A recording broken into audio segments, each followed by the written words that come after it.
Okay, so this is our presentation on the gut microbiome lab that we've been doing for the past couple of weeks.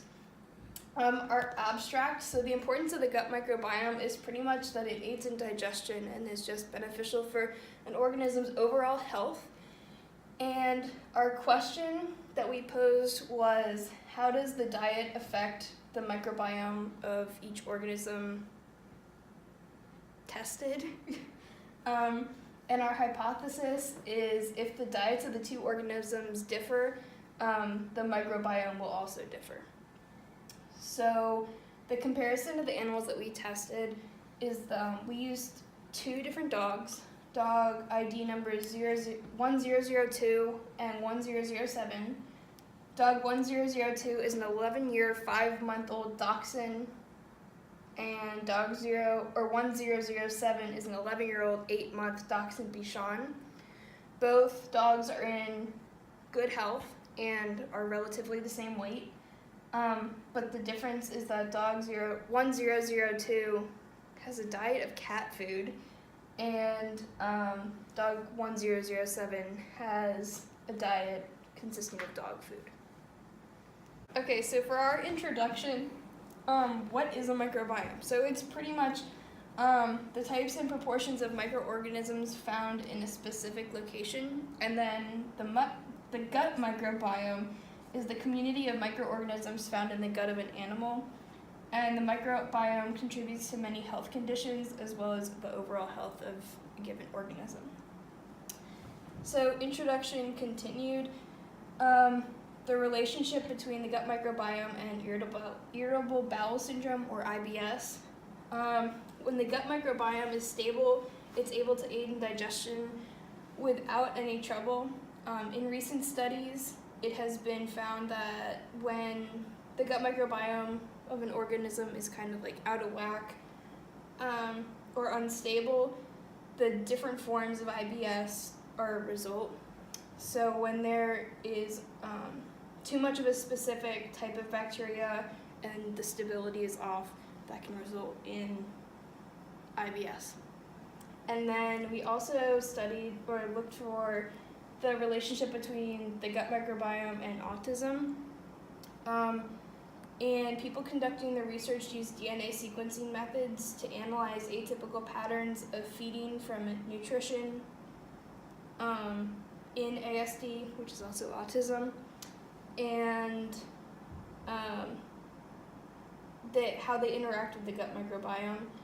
They also selectively surveyed different rodents to see the impact of the microbiome on like the patterns between the microbiome and autism.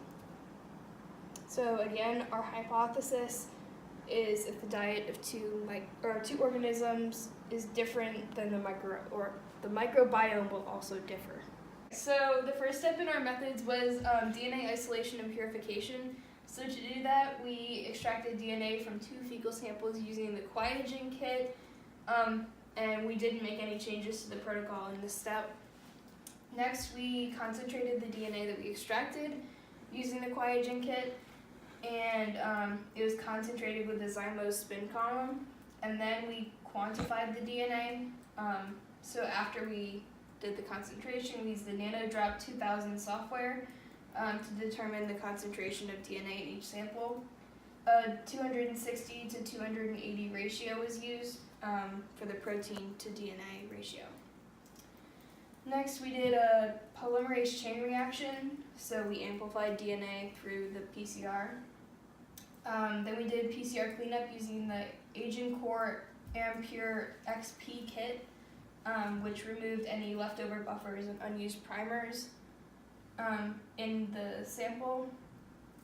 And then we used an indexing PCR to add a unique set of short sequence tags to the end of the amplicons in each sample so that we were able to tell which sample was which. After that, we did the gel electrophoresis, which we put a marker mix in with our samples, and no, we didn't. We put marker mix in one of the wells, which has all known base pair lengths, and then we put our samples into each individual well and ran it through the gel at 250 volts for 5 minutes. So it allowed the DNA sequences to go to different places in the gel. So the shorter ones went further than the longer ones. And it showed if the desired DNA was present within each sample. So no procedures to the lab, these steps were changed. So followed the lab manual. And then, so our results were the sample, so for 1002, it was 9.9 micrograms per microliter, and the 260 to 280 ratio was 1.96. And then for sample 1007, we had 84.9 micrograms or nanograms per microliter. And then the 260 to 280 ratio was 1.88. So for a number of reads, we had to change to samples because our original samples didn't come out, and we used sample 307 and sample 308, which were both Huskies, relatively the same except they had a different diet. So for sample 307, the kingdom had 2,022 base pair reads. Order was 1,939 reads, and genus had 1,680 reads. And then for sample 308, the kingdom had 17,852 reads. The order had 16,604 reads. The genus had 14,856 reads. For the top kingdom classification results for sample 307, the bacteria had 2,022 reads, and unclassified at kingdom had 665. So unclassified pretty much just means that it's not bacteria that we necessarily know, or it could have been from the organism itself, but it's not bacteria in the microbiome necessarily that we were looking for. And then for sample 308, the bacteria number of reads had 17,851. The unclassified at kingdom had 176, and there was one virus found. So top order classification results for sample 307. Colostrodalis had 934 reads. Unclassified at order level had 748 reads. Bacteriodalus had 546 reads. Fusobacterialis had 255 reads. Erythrotrihectales had 71 reads. Corydobacteriales had 32 reads, and Endurobacteriales had 23 reads, and Germolase had 20 reads. So for classification results of sample 308, Bacteriodalus had 7,850 reads. Fusobacteriales had 3,982 reads. Colostrodalis had 3,054 reads. Unclassified at order was 1,424. Flaviobacteriales had 708. Burkholdeриales had 393 reads, and then Erythrophotriolase, sure, had 143 reads. and Campylobacteriales had 105 reads. So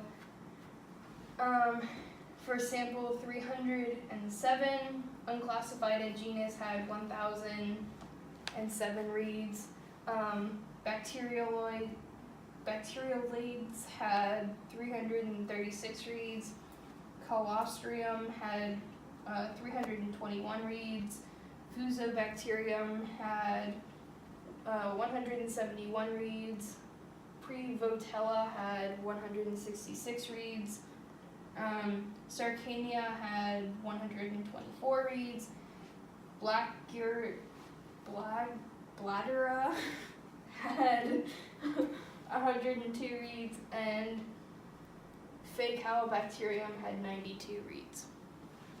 And then for sample 308, there were bacteriolids had 5,609 reads. Unclassified genus had 3,172 reads. Fusobacterium had 1,879 reads. Prevotella had 1,511 reads. Cetobacterium had 1,008 reads. Phascocolostria had 941 reads. Faecalibacterium had 880 reads, and Flavobacterium had 679 reads. This is our gel electrophoresis, and all of our samples except for the negative control had DNA shown in it. We didn't expect for the negative control to have DNA in it because it was a negative control. So that meant that we could use all of our samples and knew that we had the DNA desired in each one.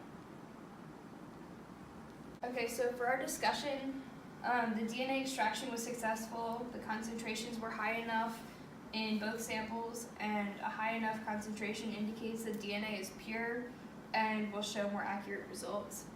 Our gel electrophoresis was also successful. Bands were present in all groups except for the negative control. Like I said earlier, that was expected.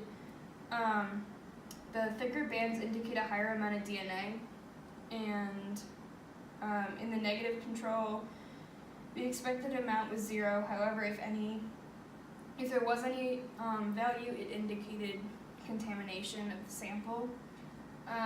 And the gut microbiomes of the two animals are similar. Many of the same bacteria were found at each level. The animal in sample 308 had evidence of a virus, but the reads weren't adequate to give any diagnosis of an illness or any problem.